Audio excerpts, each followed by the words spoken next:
el tema que vamos a abordar el día de hoy en el webinar es la educación con calidad, ¿no? Y cómo poder implementar esa ISO 20001 en una institución y marcar la diferencia, ¿sí?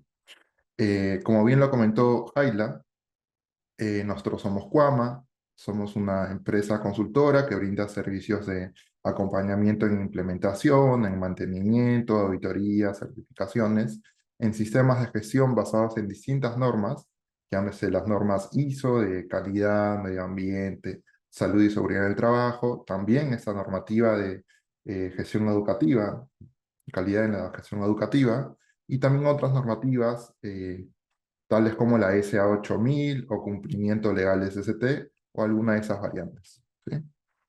Un poquito de mí: yo soy consultor senior de proyectos en la organización Cuama, tengo ciertos estudios que me certifican para ello, una diplomatura en la Universidad Católica, soy actualmente maestrista en la Universidad Nacional Mayor de San Marcos y tengo ciertos certificados de auditor líder para ciertas normativas ISO, ¿sí? Entonces, el tema que nos interesa para el día de hoy. Y por favor, si es que tienen alguna duda, alguna consulta, siéntanse en total libertad de escribirlo por el chat, levantar la mano, interactuar, inclusive directamente pueden abrir el micrófono y comentar la duda que tengamos, ¿sí? Entonces, ¿qué es la normativa ISO 21001? Es una norma internacional, como bien podemos leer, que establece los requisitos para un sistema de gestión para organizaciones educativas, el popular SGOE, ¿no? Que de repente algunos de nosotros hemos podido ver o implementar o ser parte del proceso de implementación, quizás no de manera protagónica, pero sí hemos estado dentro de una organización que lo ha implementado. Y ese no es solo un estándar documentario, ¿no? Como a veces se puede confundir, sino que también es una herramienta para fortalecer el enfoque pedagógico, el enfoque organizativo y el estratégico de toda esa institución, ¿no? Cuya actividad principal es la educación, ¿sí? Esta normativa está basada en la estructura de alto nivel, de manera muy similar con las otras normativas ISO, y además de ello es compatible, muy compatible, de hecho, con la normativa ISO 9001, que es la de calidad, ¿sí? Pero tiene ciertas adaptaciones que son un poco más específicas para organizaciones educativas. No es tan general, es un poco más orientado a la educación. Y esa normativa nos brinda ciertos principios que sirven de orientación y pone como énfasis, pone en el foco a las partes interesadas, a los resultados del aprendizaje, a la inclusión, que es importante para esta norma, a la accesibilidad a la información también. Y esta norma puede ser aplicada en educación básica, educación técnica, superior, presencial, virtual, mixta, y también es compatible con otras acreditaciones académicas nacionales, ¿sí? ¿Qué nos permite o qué es lo que nos exige el implementar la ISO 21001? Comprende un sistema educativo que no se vea de manera individual, sino que sea un conjunto interrelacionado de procesos que tienen que ser planificados, ejecutados, controlados y mejorados, ¿no? El popular ciclo de mejora continua o el PHBA o el ciclo de Deming, ¿no? Que es muy tocado, muy usado, muy mencionado en las normativas ISO.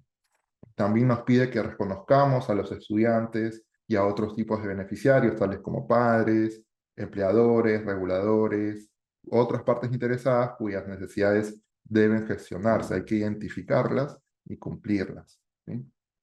También nos pide que se construya una cultura institucional que sea basada en la evidencia, en la participación y en en la mejora continua, ¿sí?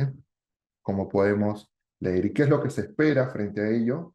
Una mejora en la coherencia del sistema académico, no solamente académico, sino académico administrativo, que se brinde o que la organización ahora sí cuente, se trabaje con una base estructurada para avanzar hacia acreditaciones nacionales o internacionales más interesantes quizás, y que se tenga una alineación clara entre la misión, la visión también, los procesos y los resultados educativos, ¿sí? Estos resultados deben de medirse necesariamente. Entonces, la otra parte, ¿no? Una es la normativa ISO 21001 y lo que se implementa no es la normativa en sí, es el cumplimiento de los requisitos de la normativa. Y eso se aborda mediante el sistema de gestión educativa, ¿sí? O como habíamos comentado, el sistema de gestión para organizaciones educativas. Entonces, ¿qué es este sistema? Es un modelo estructurado que permite continuar con esta lógica de ciclo de Deming o ciclo de mejora continua, porque nos permite primero planificar, luego implementar, luego controlar y evaluar, y finalmente mejorar todos los procesos, claro, institucionales, y que están orientados al aprendizaje de los alumnos, de las partes interesadas, y que este sea un aprendizaje efectivo, que se logre la satisfacción de las partes interesadas, como comentábamos, y que se obtenga esta sostenibilidad educativa. ¿Correcto? ¿Qué es lo que debe incluir este sistema de gestión? Debe tener ciertas metodologías, ciertas herramientas y ciertos documentos también, ¿sí? El sistema de gestión está fuertemente sostenido por la documentación. Uno de estos principales documentos es el mapa de procesos institucionales, que suele abordarse con un mapa de alto nivel o con un mapa de procesos de alto nivel, y en donde ese documento debe indicar claramente las interacciones, ¿sí? Entre las distintas áreas, entre los distintos procesos, y tiene que abordar la enseñanza, el aprendizaje, la planificación académica, la gestión docente, ¿sí? Importante ello, la gestión de los recursos de la organización, la orientación estudiantil, la atención de reclamos de los estudiantes y de las partes interesadas en general. Todo eso se tiene que abordar, ¿sí? Entre otros procesos y áreas que podríamos tener dentro de la institución. Otro documento que podría ser muy importante es contar con un manual del sistema de gestión, ¿sí?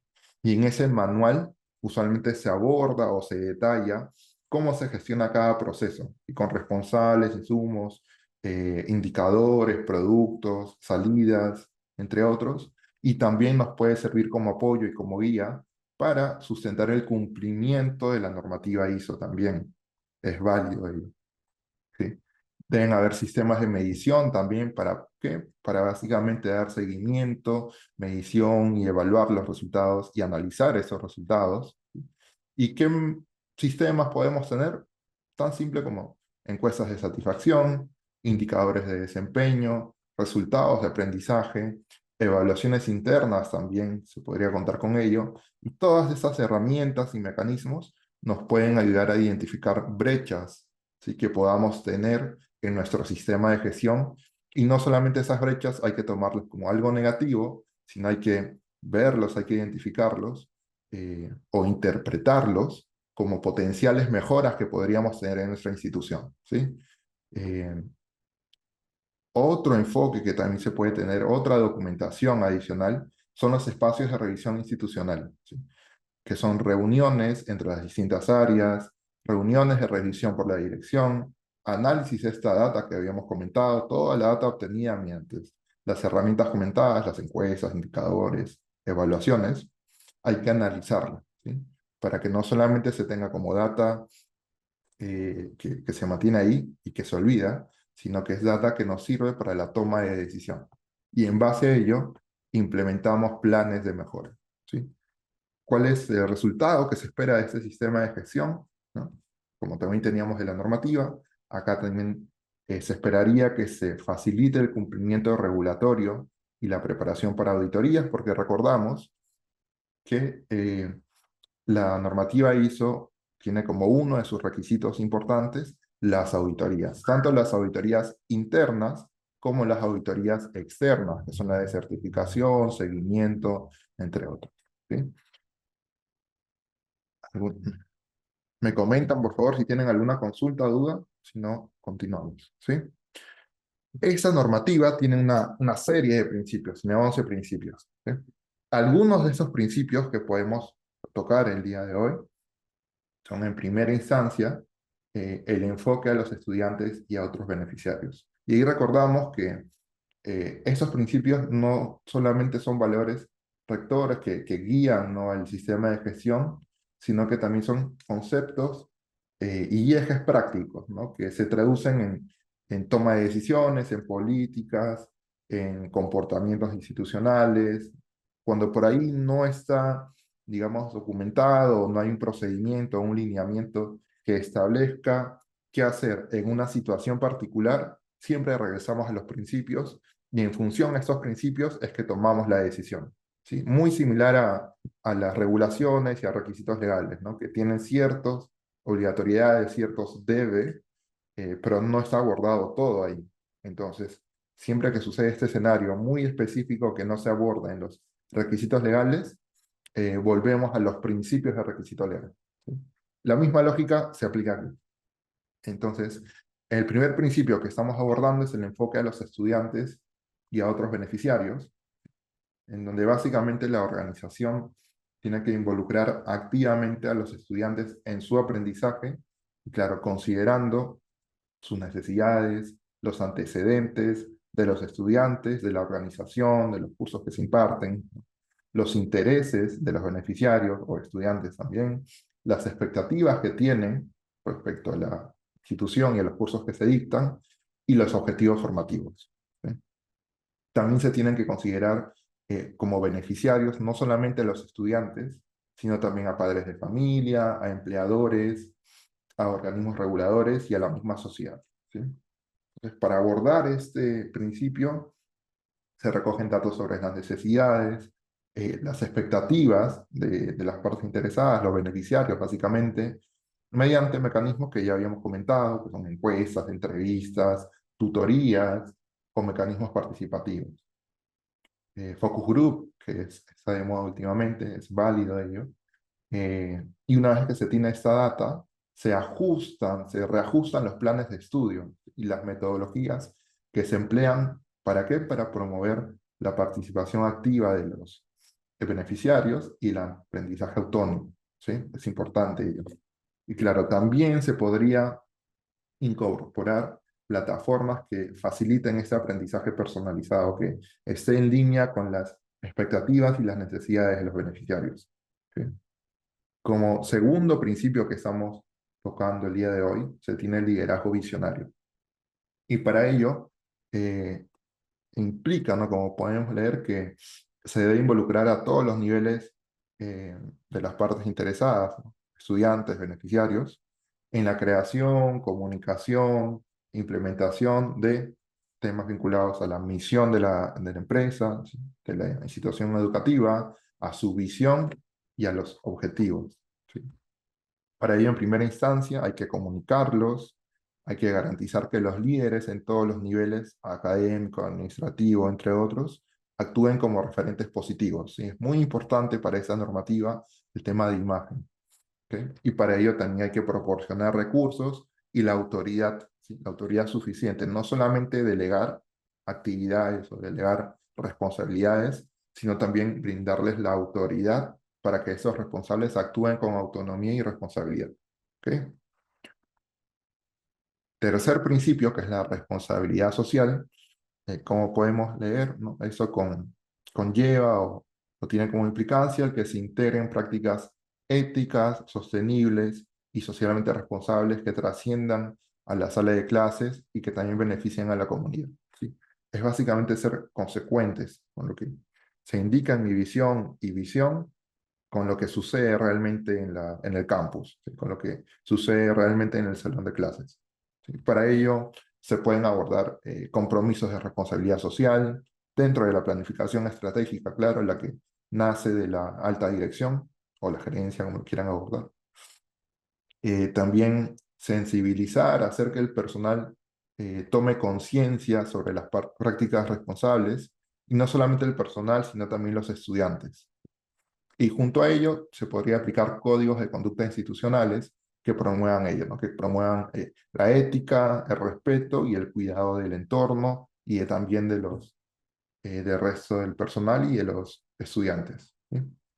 Claro, esto tiene una implicancia, un impacto en el reconocimiento social y en el fortalecimiento de los valores tanto de la institución como el fortalecimiento de la imagen de la institución hacia afuera. Como cuarto principio, tenemos a la accesibilidad y a la equidad. ¿Qué es lo que nos pide este principio? Básicamente que la institución sea inclusiva, que sea flexible, que sea transparente, que se adapte a las necesidades individuales y culturales de los estudiantes, ¿sí? Por ahí que suena un poco gaseoso, no se llega a aterrizar o a entender claramente a qué hace referencia la normativa con ese principio, pero básicamente es diseñar metodologías que estén centradas en el estudiante, brindarles apoyo, soportes culturales, lingüísticos, psicológicos, importante ello, y pedagógicos, y también recoger, recopilar data sobre el acceso, la participación y la finalización de estudiantes con distintos antecedentes, ¿sí? Cómo es que se desenvuelven según sus antecedentes, según el contexto cultural que traen detrás, ¿no? El quinto principio que se tiene es el control de proveedores, muy importante ello, no solamente proveedores en el sentido tradicional, es decir, en el que compramos, ¿no? Adquirimos productos o puntualmente servicios de construcción, de luminaria u otro similar, sino también los proveedores que serían los docentes, ¿no? Que por una parte son el personal de la organización, es correcto, pero también se podrían enfocar a los docentes como proveedores. Entonces, la calidad del servicio educativo también depende de terceros, ¿no? Editoriales, plataformas virtuales, servicios tercerizados, y todos estos deben estar seleccionados, controlados y evaluados bajo criterios claros, ¿sí? Todo eso tiene que estar estandarizado. No podemos medir o seleccionar o evaluar a distintos proveedores con distintas vallas, con distintas reglas. No tiene que estar estandarizado. A todos se les mide o se les evalúa de la misma manera. Y hay que ser transparente frente a ello, ¿sí? Entonces, la práctica sería establecer requisitos mínimos para los proveedores, ya sea cumplimiento legal, de calidad técnica, de experiencia en el mercado u otro que ustedes vean viables. También evaluar periódicamente el desempeño de esos proveedores, porque de repente en el primer año, en el 2023, eran excelentes, cumplían con todo, pero en el 2024 y el 2025 la calidad cae. Y esto tiene un impacto directo en la calidad del servicio de enseñanza que brinda la institución. Y eso es lo que hay que evitar. Hay que evitar que se tenga un impacto negativo en la calidad de nuestra enseñanza, ¿sí? Especialmente por proveedores. Hay que controlar ello. Entonces, lo que se esperaría de este principio, o de implementar correctamente este principio, o de interpretarlo correctamente inclusive, sería que se reduzcan las fallas en el servicio educativo complementario, ¿sí? Mediante la experiencia del usuario y mejorar esa experiencia del usuario, mejorando el control institucional, básicamente. Y como último principio, tenemos a la conducta ética en la educación, muy similar a lo que habíamos comentado previamente, y es que la ética es parte integral, ¿sí? Es un pilar de todo este sistema de gestión y debe ser la parte integral de la cultura organizacional y debe aplicarse a todos los niveles, ¿sí? Desde los directivos hasta los estudiantes, ¿sí?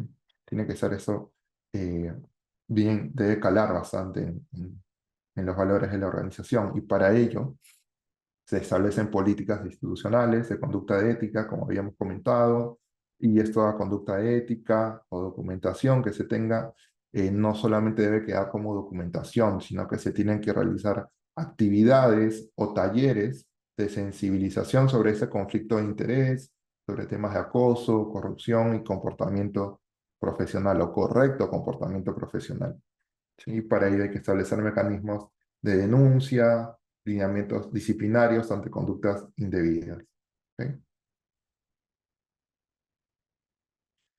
El objetivo de esta normativa, ¿cuál sería el objetivo de esta normativa 21.001? Sería lograr una educación inclusiva, eficiente, personalizada y enfocada en resultados de aprendizaje, como lo habíamos comentado, ¿sí? Eh, claro, mejorar continuamente esos procesos y servicios educativos mediante la educación inclusiva, como habíamos comentado, y esto es abordado en distintos requisitos de la norma e implica no solamente el acceso a la educación, sino el poder participar activamente, tener un trato equitativo, eliminar las barreras a la educación. Y para ello, ¿qué se tiene que hacer? Se podría identificar a estudiantes con necesidades especiales, ya sean físicas, lingüísticas, culturales, socioeconómicas también, ¿sí? Y se podrían establecer estrategias para abordar una educación inclusiva, ¿no? También adaptar ciertos materiales, metodologías y recursos para estos estudiantes con necesidades especiales, promover políticas institucionales que favorezcan la equidad o sensibilizar a la comunidad educativa sobre esa temática, ¿no? Sobre la diversidad y la inclusión. ¿Sí? Y en este caso, como resultado, se podría tener una disminución en la deserción por causas sociales o de acceso, lo que buscamos, una mayor participación de estudiantes en situación de vulnerabilidad y de cumplimiento de políticas públicas de igualdad de oportunidades. Y ahí estamos pasando al tema de requisitos legales.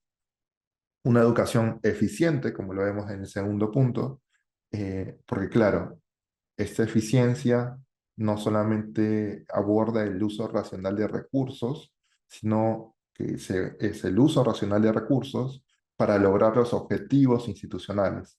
Y los objetivos que mencionábamos previamente, ¿no? Misión, visión, valores y objetivos, esos objetivos son los que tenemos que alcanzar, ¿sí? Sin derrochar recursos, sin hacer duplicidad de trabajo, duplicidad de documentación, entre otros. Hay varios requisitos de la normativa que en breve los vamos a ver, que mencionan a este, ese aspecto de educación eficiente, ¿sí? Y frente a ello, cómo se podría abordar la estrategia, ¿no? Implementar indicadores de eficiencia, no solamente de eficacia, sino también de eficiencia, como tasa de cumplimiento del sílabus, el uso de aulas, la tasa de egreso en comparación o versus el ingreso de estudiantes y el costo que se tiene por estudiante. Optimizar la planificación académica y la asignación docente también es viable. Automatizar procesos administrativos rutinarios, tales como la matrícula, los trámites académicos, la emisión de certificados, que son rutinarios, ¿no? No son complicados, no requieren un análisis, sino que es repetitivo y esto se podría automatizar o se podría mejorar la eficiencia de estos procesos. Es viable ello. Y también, claro, eliminar los cuellos de botella, ¿no? En los procesos clave, los procesos misionales o más importantes. ¿Sí? El tercer aspecto es el de la educación personalizada.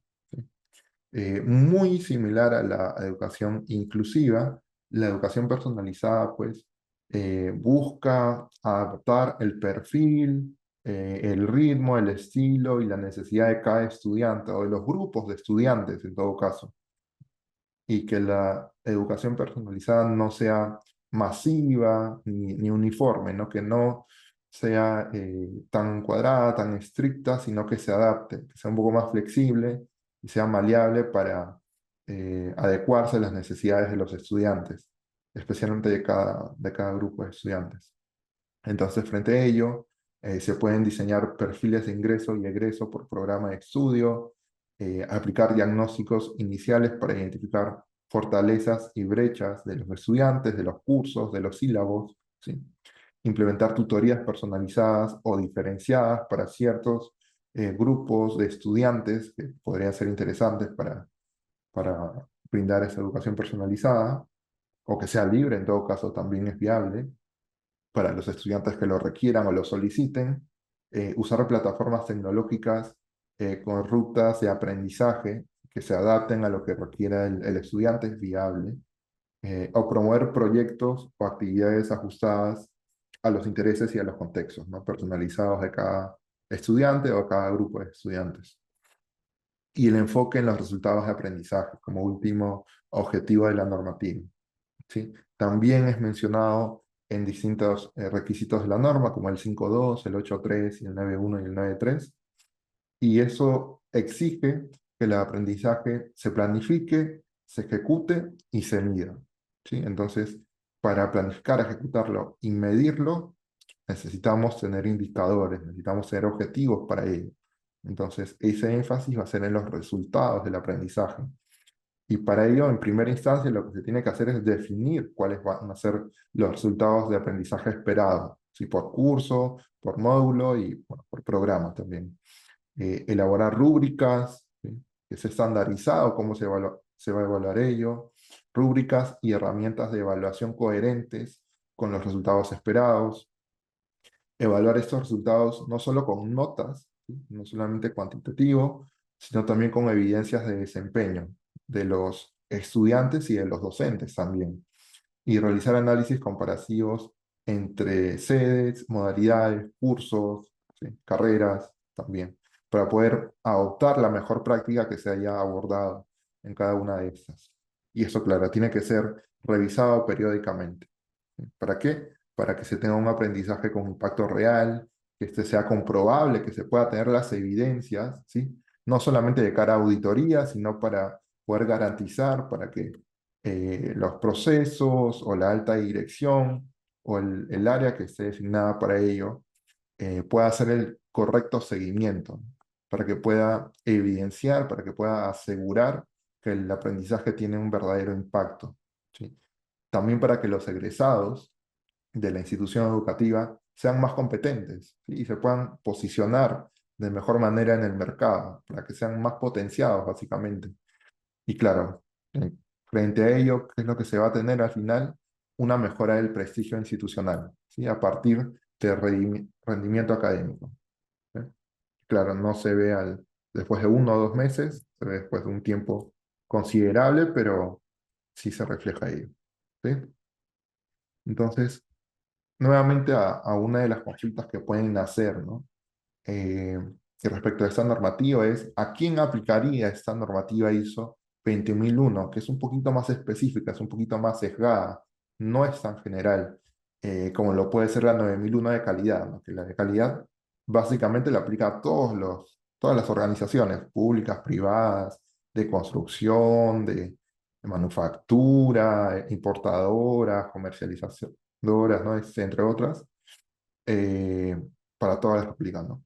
Pero para la 21001 es un poco distinto porque esta es aplicable a cualquier organización que proporcione, que diseñe o que gestione servicios educativos, ¿ok? Netamente servicios educativos. Pero claro, ahí sí no importa el tipo, el tamaño, la ubicación geográfica o la modalidad de enseñanza, ¿sí? Tiene un enfoque flexible en ese sentido y es transversal, y eso permite que tanto instituciones formales como no formales puedan implementar un sistema de gestión educativa alineado a este estándar internacional, ¿sí? Pero claro, para certificarse sí tienen que ser formales, ¿correcto? Y acá hay un listado de ejemplos, ¿no? Escuelas, universidades, institutos técnicos, academias, centros de formación continua y otras organizaciones que brinden servicios de educación informal o no tradicional, ¿sí? Entonces, ¿qué es lo que se espera de esta normativa? Una versatilidad en la aplicación, es lo que quiso abordar la normativa frente a ello, una mayor formalización y profesionalización de entidades educativas que no estén reguladas, busca traer al mercado, al, a la regularización formal a esas entidades y una mayor transparencia y confianza, ¿no? Frente a las partes interesadas.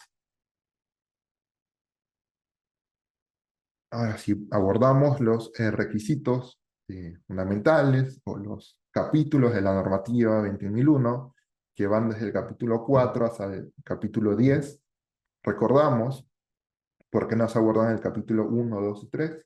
Básicamente porque son capítulos introductorios. Hay un término que es el debe dentro de la normativa y el debe nos exige algo. Es una obligatoriedad, es una exigencia, algo que sí o sí se debe cumplir, algo que la normativa te exige sí o sí.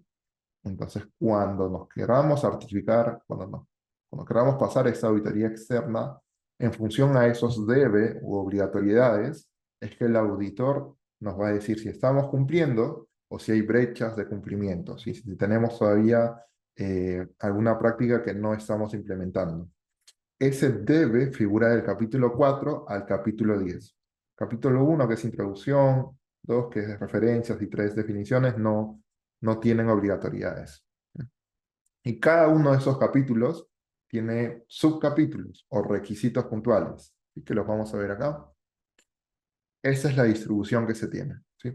El capítulo 4, recordamos, es el contexto de la organización, es un capítulo que nos habla de una distribución más macro, más estratégica, y nos pide identificar el contexto en su primera instancia, cuestiones positivas, cuestiones negativas, internas, externas, para identificar cómo es que se puede desenvolver nuestra institución, cuáles son los puntos fuertes y las brechas que podría tener para cumplir con la normativa. El siguiente requisito nos habla de las partes interesadas, que las hemos estado mencionando constantemente durante esa conversación, llámese a alumnos, docentes, padres de familia, alta dirección, el responsable del sistema de gestión, la comunidad, entes reguladores, la SUNEDU, entre otros. ¿Sí? El alcance del sistema de gestión, que básicamente son los límites de aplicabilidad del sistema de gestión, porque no necesariamente debemos de certificar a toda la organización o todos los cursos, ¿sí? O todas las facultades, podremos limitar este alcance del sistema de gestión, no habría ningún problema. Claro, el cuarto requisito del capítulo 4 es el sistema de gestión en sí, que básicamente se aborda con el mapa de procesos. Es donde nosotros identificamos cuáles son los procesos, cuáles son sus interacciones, cuáles son sus salidas, entre otras cuestiones, y que era lo que mencionábamos previamente. El capítulo 5 hace mención al liderazgo, también es estratégico, muy vinculado a la alta dirección, en donde se abordan temas de compromiso, liderazgo, la misma política del sistema de gestión y las responsabilidades que la alta dirección delega, que asigna básicamente. Luego tenemos la planificación, en donde se abordan, se identifican riesgos, se identifican o se aterrizan los objetivos para el sistema de gestión educativo y también se identifican y planifican los cambios. Los cambios referentes al sistema de gestión, claro está. El capítulo 7 está vinculado a un tema transversal, que son los recursos del sistema de gestión, ¿sí? El soporte que se le brinda a todo el sistema de gestión, y hablamos de los recursos mencionados, la competencia de los colaboradores, de los docentes, del personal administrativo, entre otros, la toma de conciencia o la sensibilización que se le da al personal de la institución respecto a este sistema de gestión, la comunicación que debe existir respecto a los lineamientos del sistema de gestión y la información documentada. ¿Sí? El capítulo 8 aborda la identidad netamente del sistema de gestión. La identidad de esa estructura ISO 21001, debido a que el resto de capítulos es muy similar al resto de normativas ISO, pero ese capítulo 8, si bien es similar, como lo comentábamos inicialmente, a la normativa ISO 9001 de calidad, este capítulo 8 tiene el enfoque un poco más direccionado a las instituciones educativas, ¿sí? Primero con la planificación institucional de controles operacionales, lineamientos, procedimientos, manuales que se tengan por cada facultad, por cada área, por cada proceso, los requisitos para los productos y servicios que se brindan, básicamente las sílabos, y toda la documentación que se debe exigir para cada uno de los cursos, el diseño y desarrollo de estos cursos, y con los sílabos básicamente, el control de los proveedores que habíamos mencionado previamente, de los procesos, productos y servicios, eh, la producción y provisión del servicio educativo en tal cual, es decir, el dictado de las clases, la liberación de los productos y servicios, son las evaluaciones previas al dictado de clases, y el control de salidas educativas no conformes. El capítulo 9 nos ayuda o nos indica los lineamientos que habíamos comentado respecto al seguimiento, a la medición, al análisis y a la evaluación de los resultados. Una vez que hemos aterrizado, hemos identificado los objetivos que va a tener la organización, ya sea por áreas, por programas, por cursos, por facultades, entre otros, luego hay que hacerle seguimiento a estos resultados de los objetivos para ver si es que estamos bien, estamos mal, si tenemos algunas brechas, cómo podemos mejorarlo, ¿sí? A eso hace referencia este requisito y por eso es muy importante. Y una manera de hacer seguimiento y evaluar el estado del sistema de gestión es con las auditorías internas, ¿sí? A eso hace referencia el 9.2 de auditoría interna, y es que nosotros, como institución educativa, debemos realizar esas auditorías internas. Y ahí no estamos hablando de auditorías de certificación que vienen luego, no estamos hablando de la obtención del certificado de la normativa ISO 21001. Estamos hablando de una auditoría interna que puede ser ejecutada por personal mismo de la organización o puede ser un proveedor externo que tenga las competencias necesarias y que domine esta normativa para que desde un punto de vista externo pueda identificar potenciales brechas, ¿sí? Y claro, la revisión por la dirección, que está vinculada al directorio, a la gerencia. Y el capítulo 10 vinculado a la mejora continua que tanto hemos mencionado previamente. Sí, esa es la estructura en general de la 21001, en su versión del 2018. Entonces, algunos principales cumplimientos que exige esta normativa, y lo estamos ya no vinculando a los requisitos en sí, sino a los principios. El primero es el enfoque en el estudiante, como habíamos comentado. La institución debe demostrar que todo el sistema gira en torno a las necesidades, a las expectativas y a los logros de aprendizaje del estudiante, ¿sí?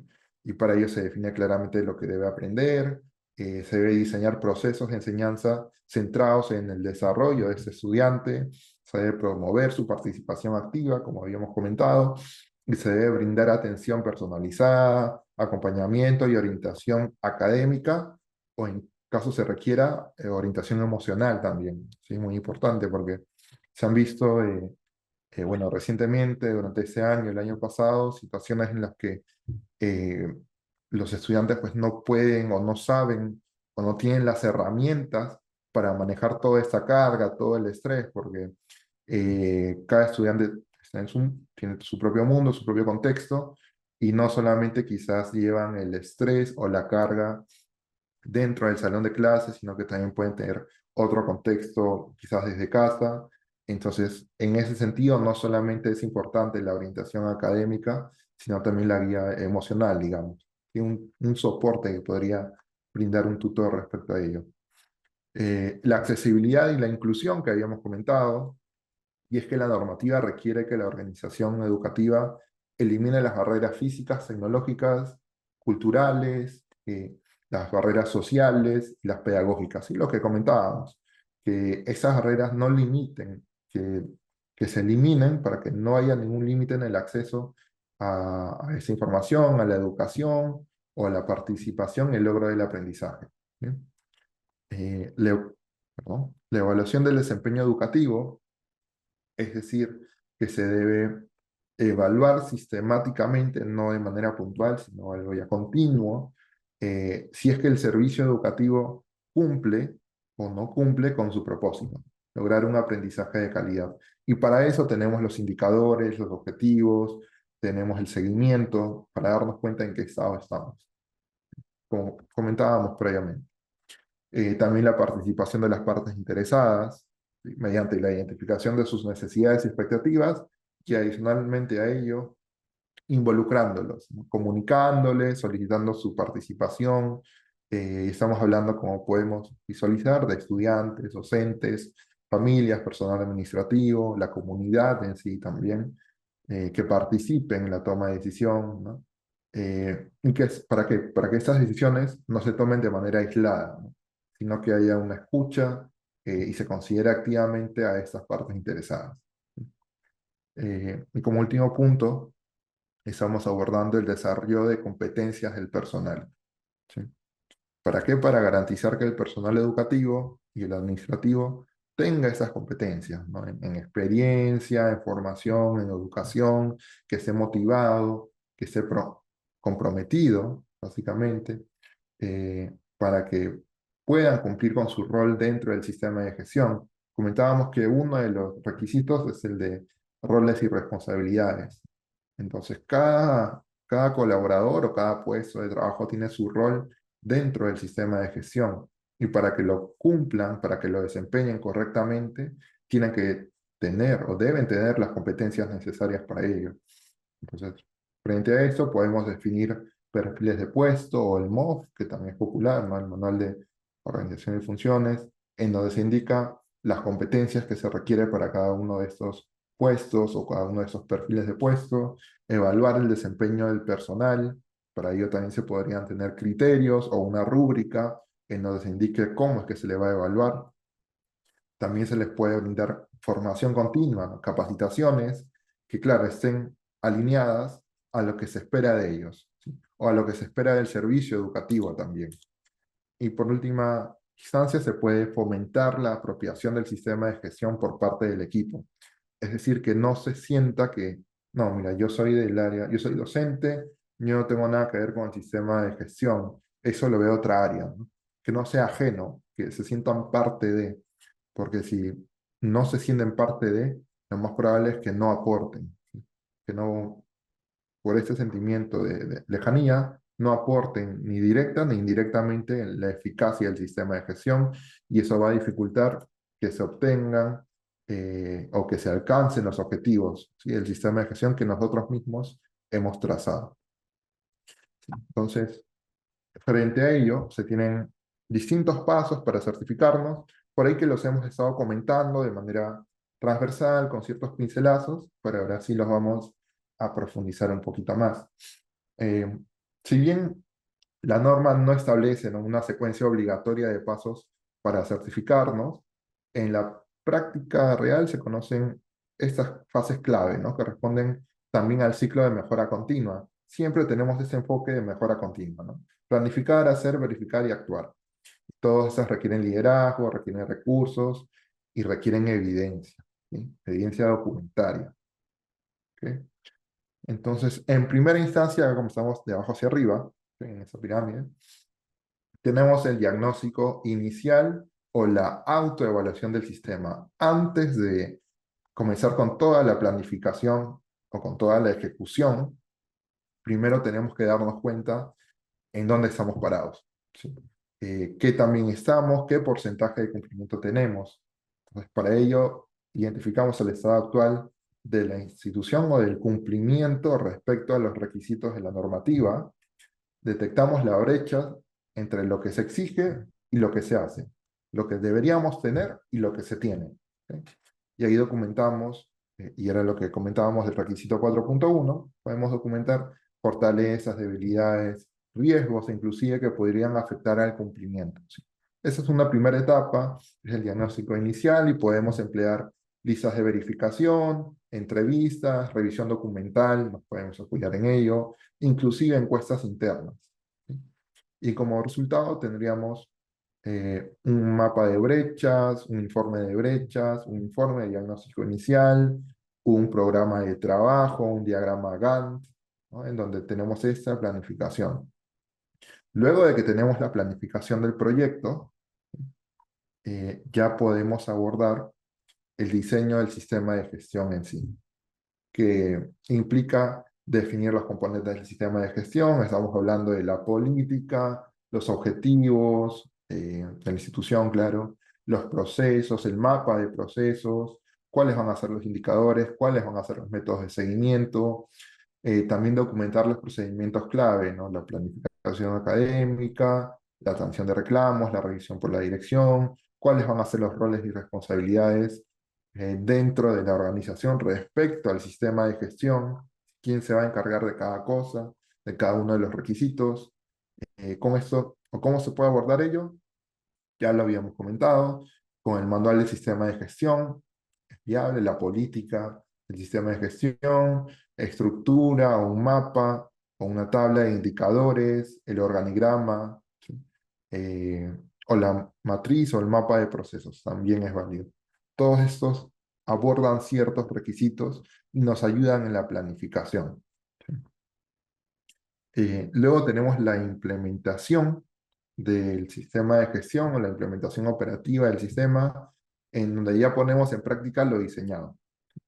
Ya tenemos la documentación y ahora sí lo ponemos en práctica con las capacitaciones, la ejecución de la documentación, ejecutando procesos, utilizando formatos, comunicando las políticas, capacitando al personal, como habíamos comentado, y se generan los registros o las evidencias de todo este cumplimiento. Ya no se tiene solamente como formato, sino que ya se generan registros, evidencias, actas, evaluaciones, reportes, reclamos, encuestas, entre otros.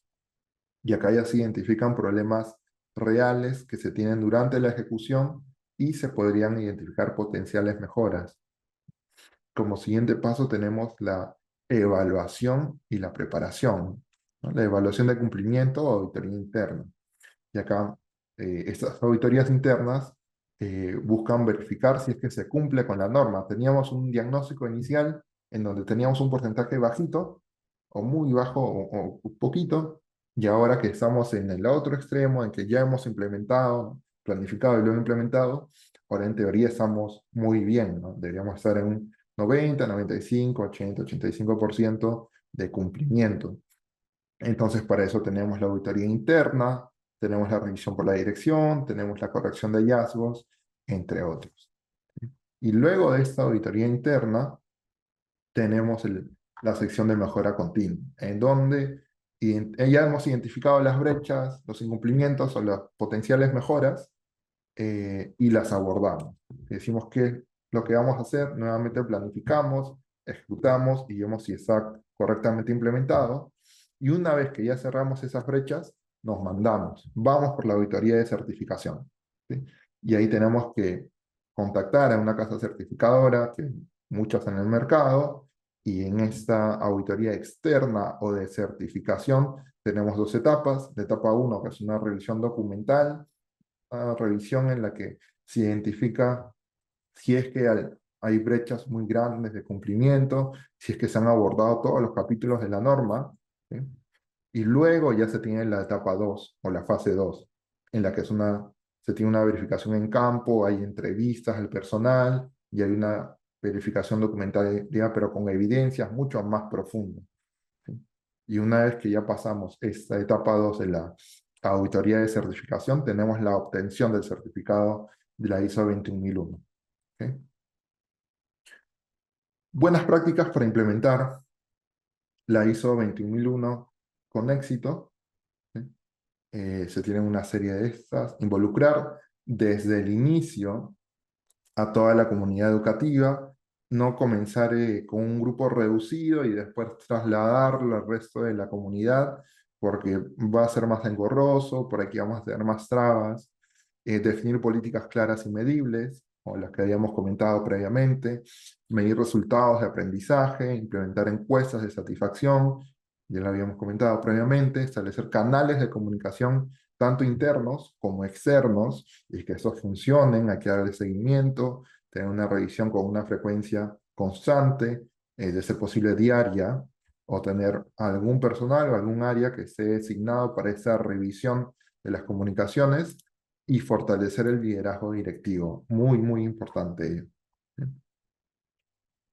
Algunos beneficios de certificarnos con la ISO 21001, temas internos, eh, mejora de la calidad educativa y procesos internos, mejora de procesos de planificación, ejecución y evaluación, políticas educativas que sean coherentes con la misión institucional y que los resultados de aprendizaje sean claros, que sean medibles y que se hayan mejorado, ¿no? Desde el enfoque de la mejora continua. También la reducción de errores, reprocesos y conflictos educativos es válido, y es el enfoque de toda esta mejora continua, ¿correcto? Y claro, una cultura institucional enfocada en el estudiante y en resultados, que es todo lo que habíamos comentado, ¿no? Que todo el sistema de gestión gire en torno a las necesidades del estudiante y que tenga el enfoque en resultados y en la mejora también. ¿Sí? Y claro, externos, también lo habíamos reforzado, lo habíamos conversado previamente, va a mejorar significativamente la reputación de la institución educativa, va a haber eh, se va a potenciar el tema de atracción de nuevos estudiantes y también de talento de docentes debido a la imagen de la institución, y también se podría mejorar el posicionamiento ante organismos nacionales e internacionales.